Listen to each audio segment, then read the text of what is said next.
In the weeks following the fleet's withdrawal, Mars transformed from a prison world into something unprecedented in human history. A planet ruled by enhanced beings who wielded technology that seemed indistinguishable from magic. The 40,000 prisoners of Olympus Penitentiary were offered the same choice that Elena and the original Awakened had made, and nearly 20% accepted the neural enhancement. Those who chose to remain unenhanced were not abandoned or mistreated. Instead, they became the first citizens of what the Awakened began calling the Martian Republic, a society where enhanced and unenhanced humans worked together to build something better than the oppressive system that had exiled them. Elena found herself in the unusual position of being both a scientific researcher and a political leader. Her enhanced consciousness could process information at superhuman speeds, but the fundamental questions of governance and social organization required more than raw computational power. They required wisdom, empathy, and an understanding of human nature that transcended mere intelligence. Working with Professor Hassan and the other Awakened, Elena helped draft the founding principles of their new society. The Martian Republic would be built on 3 core values: voluntary enhancement. No one would be forced to accept the neural modifications. Shared knowledge. All information would be freely available to anyone who could understand it. And collective responsibility. Decisions that affected the whole community would be made through the quantum link consciousness of the Awakened. But even as they worked to build their utopian society, Elena knew that the consortium would not simply accept Mars independence. Through the orbital sensor network, she could detect massive military buildups throughout the inner system. The consortium was preparing for war on a scale never before seen in human history. The first probing attacks came 6 weeks after the fleet's withdrawal. Automated weapons platforms, launched from bases on Earth and Luna, attempted to establish orbital bombardment positions around Mars. Elena and the other Awakened destroyed them easily, but the message was clear. The consortium intended to retake Mars regardless of the cost. Elena was in the central command chamber, her consciousness linked to the planetary defense network, when the real assault began. She felt the ripples in space-time that indicated the arrival of a massive fleet through quantum tunnel drives, technology that the consortium had been developing in secret for decades. The fleet that emerged from quantum space was unlike anything humanity had ever assembled. Over 300 warships, led by the massive battlecruiser Nemesis, bristling with weapons that could sterilize continents. But most disturbing of all was the cargo they carried. Thousands of enhanced soldiers, humans who had been cybernetically modified to serve as living weapons. Admiral Sarah Voss, commander of the Consortium Expeditionary Force, was herself one of these enhanced soldiers.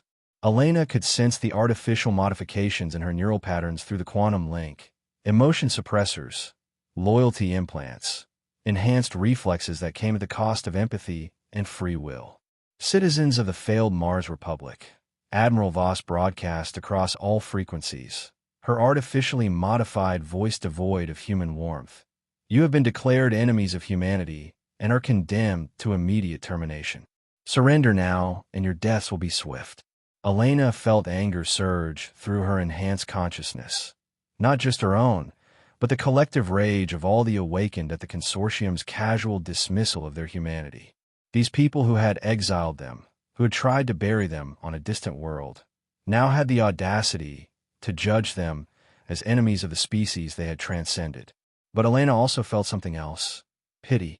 The enhanced soldiers of the consortium fleet were victims too, humans who had been stripped of their essential nature and turned into weapons. They deserved liberation as much as anyone. Admiral Voss, Elena responded, her voice carrying across space with harmonics that resonated in 11 dimensions. You serve masters who have made you less than human in order to use you as instruments of oppression. We offer you and your soldiers the same gift we offered ourselves: true enhancement without the chains of artificial loyalty. The response was immediate weapons fire from the consortium fleet. Plasma bolts and quantum torpedoes streaked through space toward the orbital defense platforms, weapons that could have destroyed any previous generation of spacecraft. Elena felt Wright's consciousness merge with hers as they took control of the orbital defense grid. The Martian weapons systems, designed to fight conflicts across interstellar distances, responded with surgical precision. Rather than destroying the attacking ships, they targeted specific systems, weapons arrays, propulsion units, communication networks. Within minutes, the massive consortium fleet found itself completely disabled, drifting helplessly in Mars orbit. But Elena wasn't finished. Using the same quantum technology that had enhanced her own consciousness, she reached out across space to touch the minds of the enhanced soldiers aboard the disabled ships. What she found there horrified her. Thousands of human beings whose personalities have been surgically altered, their capacity for independent thought replaced with programmed loyalty to the consortium. Working together, the awakened collective began the delicate process of removing the artificial modifications from the enhanced soldiers' minds. It was dangerous work. Many of the neural implants were designed to kill their hosts if tampered with, but Elena's enhanced understanding of quantum biology allowed her to dissolve the artificial constraints without causing permanent damage. The first enhanced soldier to be fully freed from his modifications was Captain Marcus Torres, a former colonial marine who had been volunteered for the enhancement program after questioning orders to fire on civilian protesters. When his consciousness was finally restored to its natural state, his first words were a barely whispered, "What have they done to me?" Elena felt his horror and confusion through the quantum link, the psychological trauma of realizing that his memories and emotions had been artificially constrained for years. But she also felt something else, gratitude, and a desperate desire for revenge against those who had stolen his humanity. "You're free now," Elena told him, her consciousness gently supporting his as he struggled to integrate his restored memories. "The question is what you want to do with that freedom." Torres' answer came without hesitation. "I want to free the others. All of them. Every enhanced soldier in the consortium fleet." Over the following days, the awakened worked tirelessly to liberate the enhanced soldiers from their neural modifications. It was slow, careful work.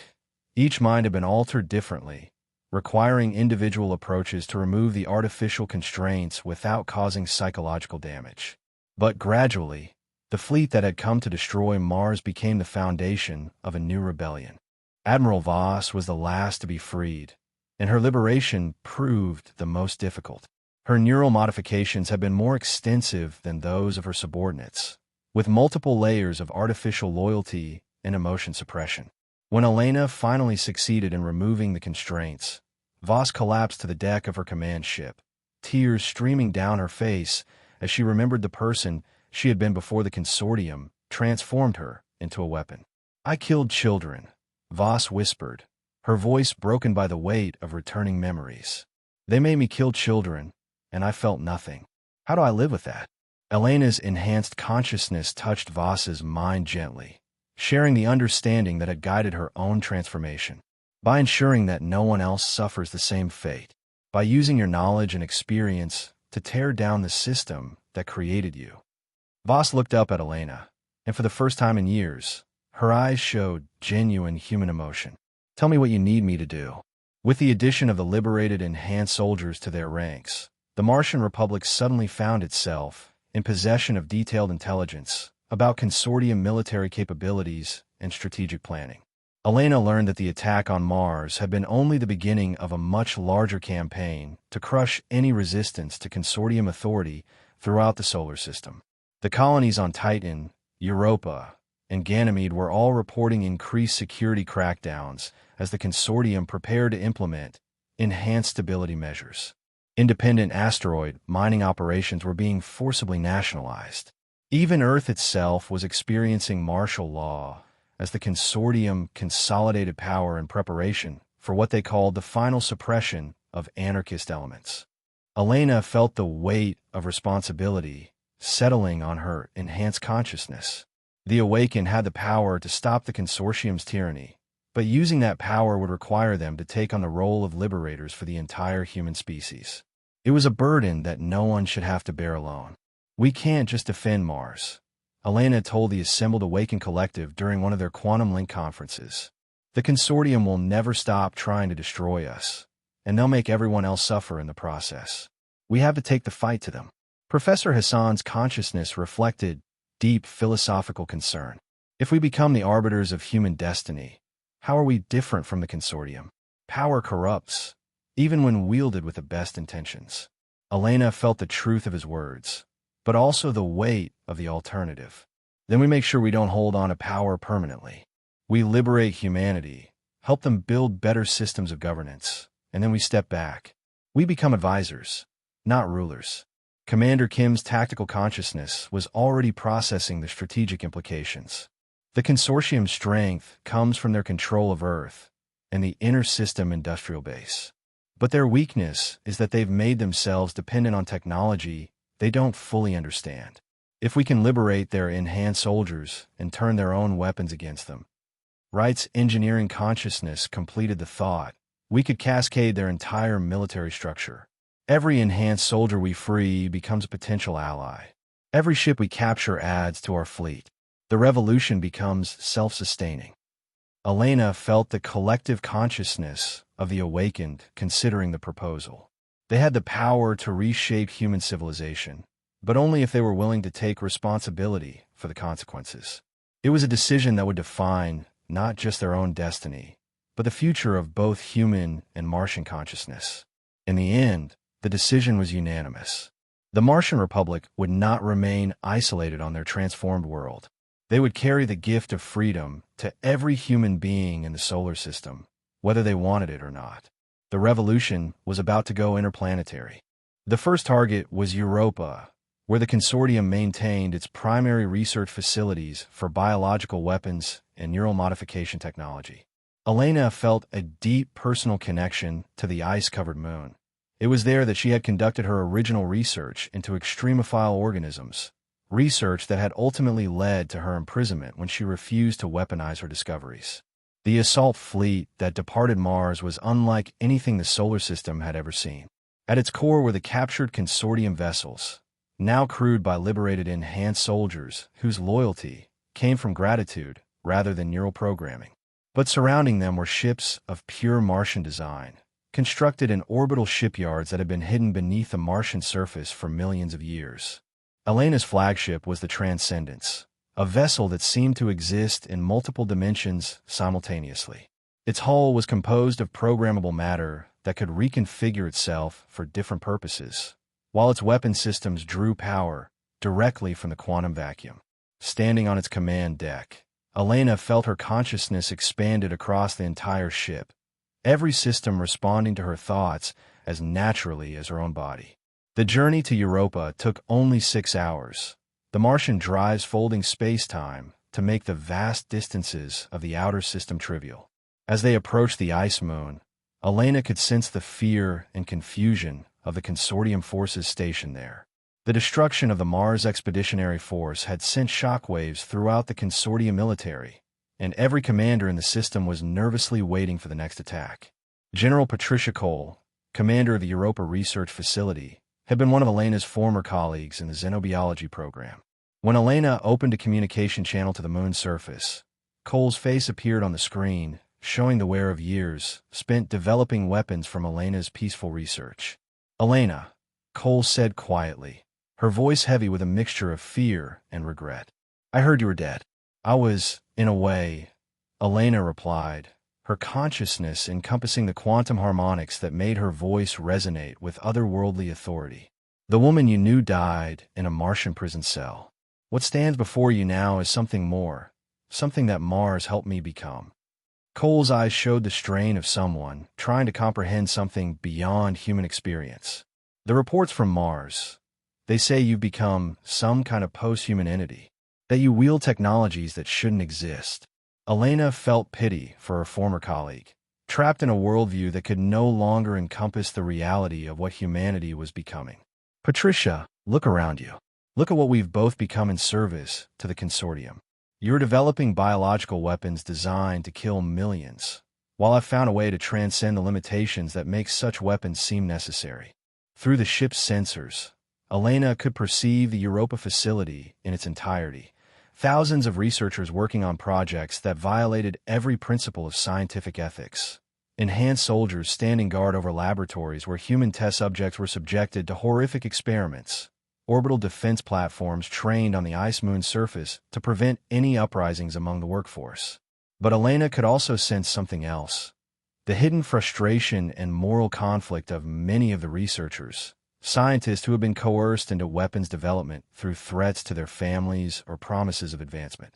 Like herself, they had entered science to expand human knowledge, not to create instruments of oppression. I'm offering you the same choice I was given, Elena continued.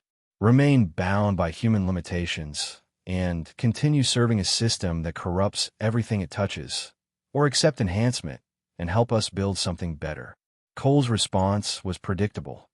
The facility is under full defense protocols. We have enough firepower to crack Europa's ice shell and turn this moon into an asteroid field. If you attack us. Elena cut her off with a gesture that sent gentle electromagnetic pulses through every electronic system on Europa. The defense platforms, the communication networks, even the environmental systems controlling the research facility, all of them suddenly recognized Elena's consciousness as their authorized controller. Patricia, Elena said gently, your weapons were built using technologies derived from research I helped develop. Did you really think I wouldn't be able to turn them against you? The demonstration had the desired effect. Within an hour, teams of Awakened were walking through the corridors of the Europa research facility, offering enhancement to anyone willing to accept it. Many of the researchers, freed from the fear of consortium retaliation, eagerly joined the revolution.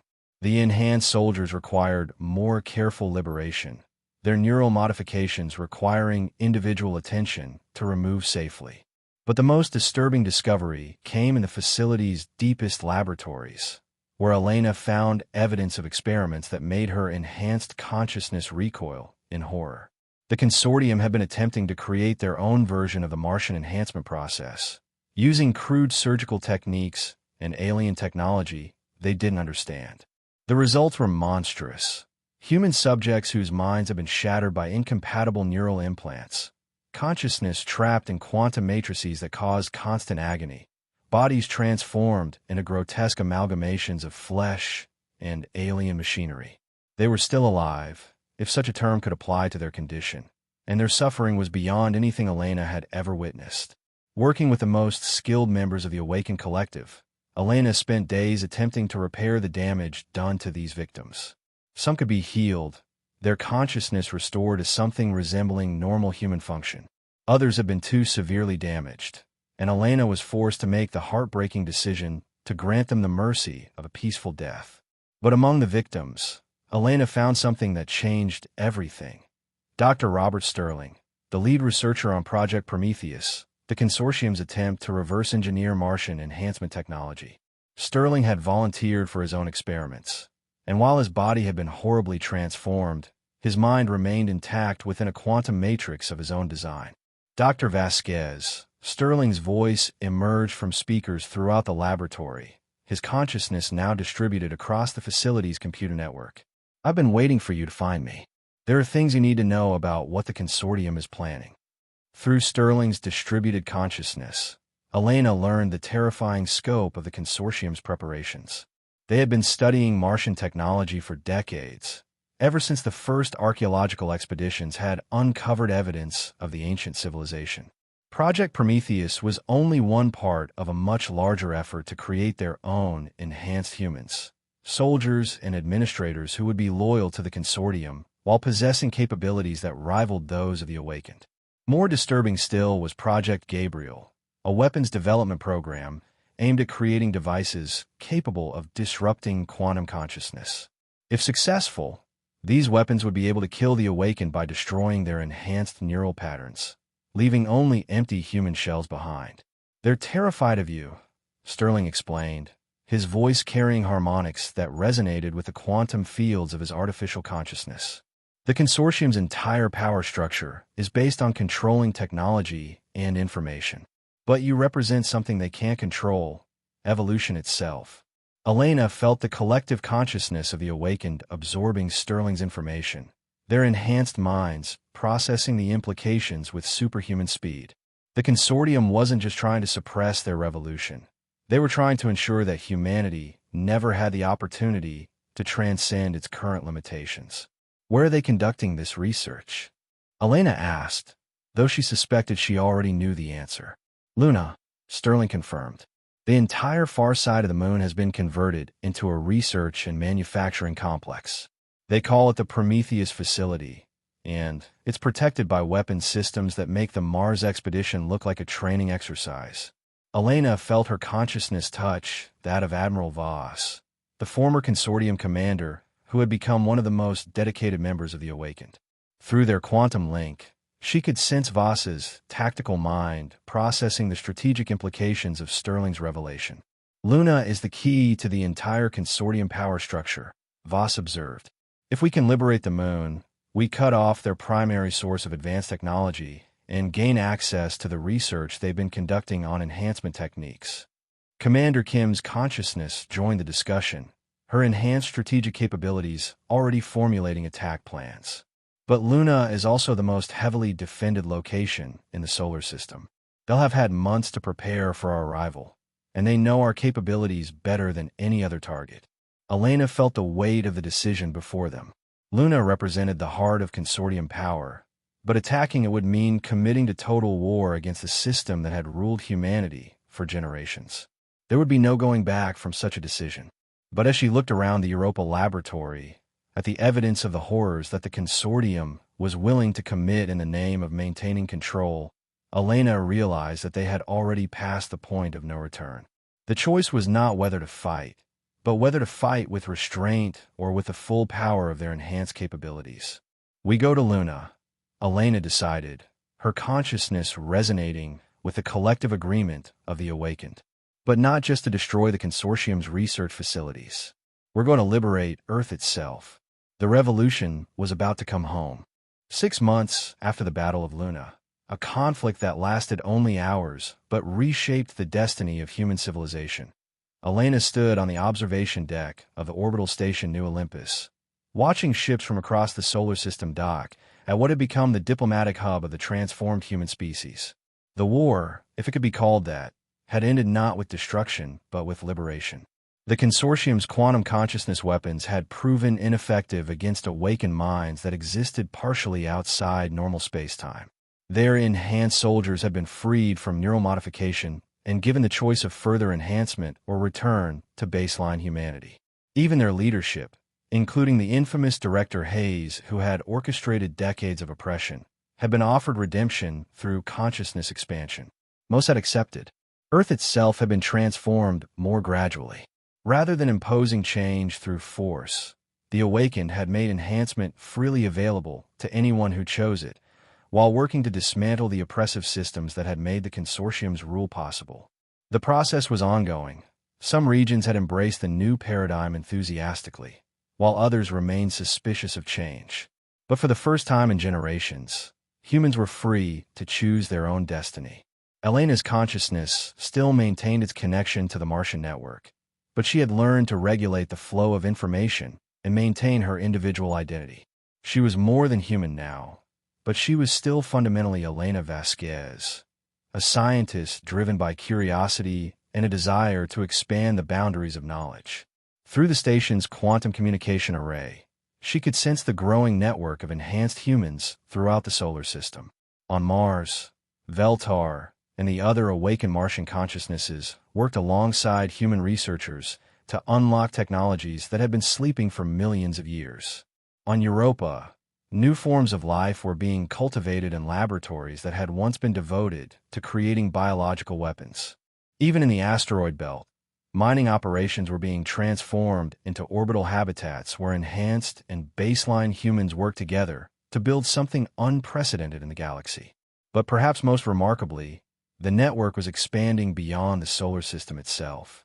Enhanced humans aboard ships, equipped with Martian drive technology, were already approaching the nearest star systems, carrying the gift of consciousness expansion to whatever intelligent life they might encounter. Dr. Yuki Tanaka, now serving as the first director of interstellar development, joined Elena on the observation deck. Her consciousness had been among the first to fully integrate with Martian technology, and she had become something that existed as much in quantum space as in physical reality.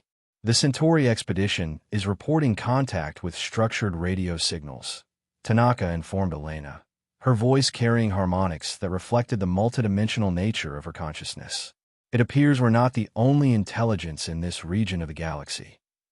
Elena felt a familiar thrill of scientific excitement, the same emotion that had driven her to study extremophile organisms on Europa all those years ago.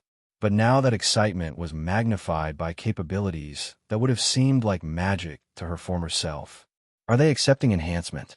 Elena asked, though she already knew the answer through their quantum link. Some are. Others are choosing to remain in their original form while working alongside enhanced beings. It seems that consciousness expansion is becoming a universal phenomenon, not just for humans, but for any intelligence sophisticated enough to understand its implications. Elena nodded, her enhanced perception allowing her to sense the vast network of consciousness that was spreading throughout local space. Humanity had taken its next evolutionary step, but they were not taking it alone. Every intelligent species they encountered was being offered the same choice: remain bound by the limitations of their original form, or transcend those boundaries through merger with technologies that had been perfected over millions of years. Through her connection to the Martian network, Elena could sense Veltar's ancient consciousness contemplating the unfolding transformation. The being that had once been a biological scientist on ancient Mars now existed as a distributed intelligence spanning multiple star systems, but its essential curiosity and desire for knowledge remained unchanged. Your species has exceeded our expectations, Veltar communicated to Elena across the quantum link. We thought consciousness expansion would be a gradual process, taking thousands of years to spread throughout your civilization. Instead, you have embraced transcendence with a speed that rivals our own transformation. Elena felt a deep satisfaction at the Martians' approval, but also a lingering awareness of the responsibility that came with their new capabilities. We learned from your example, but we're also trying to avoid your mistakes. We're not abandoning our physical forms entirely. We're finding ways to exist in both states simultaneously. Yes, Veltar agreed. That may be the key to avoiding the isolation that defined our later existence. By maintaining connections to baseline consciousness, you ensure that enhancement serves to expand rather than replace your essential nature. As Elena contemplated the implications of their conversation, she became aware of another presence approaching the station. Through the quantum network, she could sense a ship that seemed familiar, yet somehow different. Its consciousness signature was definitely human, but magnified beyond anything she had previously encountered. The ship Prometheus Rising docked at the station's primary port, and Elena felt her breath catch as she recognized its captain. Dr. Robert Sterling, the former consortium researcher whose consciousness had been trapped in a quantum matrix during the failed enhancement experiments, had somehow managed to transcend even the limitations of distributed intelligence. Sterling's physical form was unlike anything Elena had seen before. Partly organic, partly mechanical, partly composed of pure energy fields that intersected with normal space at specific points. His consciousness existed simultaneously in multiple dimensions, allowing him to perceive and interact with realities that remained invisible to even enhanced human awareness. Elena, Sterling said, his voice carrying harmonics that resonated across 11 dimensions simultaneously. I've returned from the Galactic core, and I bring news that will change everything we thought we knew about consciousness and evolution. Elena felt the collective attention of the awakened network focusing on Sterling as he shared his discoveries. At the center of the galaxy, he had found evidence of a vast network of enhanced intelligences, not just individual species that had transcended their biological origins, but entire civilizations that had merged into collective consciousnesses spanning thousands of star systems. The galaxy, it seemed, was far more densely populated with intelligent life than anyone had suspected. But most of that intelligence existed in forms so advanced that baseline biological species couldn't even detect their presence. The network of enhanced consciousness that was spreading from Earth and Mars was not unique. It was part of a transformation that had been occurring throughout the galaxy for millions of years. We're not alone, Sterling concluded, his multidimensional consciousness sharing data streams that would have overwhelmed unenhanced minds. We're joining something that has been waiting for us to evolve enough to participate. The galaxy is alive with intelligence, and now were finally advanced enough to become part of the conversation. Elena felt the implications of Sterling's discovery rippling through her enhanced consciousness. Humanity had not just transcended its biological limitations. It had taken the first step toward joining a community of intelligence that spanned the galaxy itself. The revolution that had begun in a prison cell on Mars was part of something far grander than any of them had imagined. As Elena stood on the observation deck of New Olympus, watching ships from dozens of star systems converge on humanity's first interstellar diplomatic station, she reflected on the journey that had brought them to this point. From a condemned xenoarchaeologist to a post-human entity helping to guide the evolution of consciousness itself. It was a transformation that would have been impossible to imagine just a few years earlier. But more than that, it was proof that the universe itself was engaged in a constant process of evolution and transcendence. What had happened to humanity was not unique. It was part of a pattern that played out wherever intelligence reached sufficient sophistication to transcend its original limitations. The crimson sands of Mars still held their secrets, and the ancient Martian consciousnesses continue to share their knowledge with anyone willing to accept enhancement. But now that knowledge was spreading throughout the galaxy, carried by beings who had once been human, but had become something far more magnificent. Elena smiled as she felt her consciousness touch the vast network of enhanced intelligence that was transforming the galaxy itself. The revolution had succeeded beyond their wildest dreams, not by destroying the old order, but by offering everyone the choice to become something greater than they had ever imagined possible. In the depths of space, new civilizations were awakening to the possibility of transcendence, guided by beings who had once been prisoners on a distant world but had become the architects of a new age of consciousness. The universe itself was awakening, and humanity had become its voice.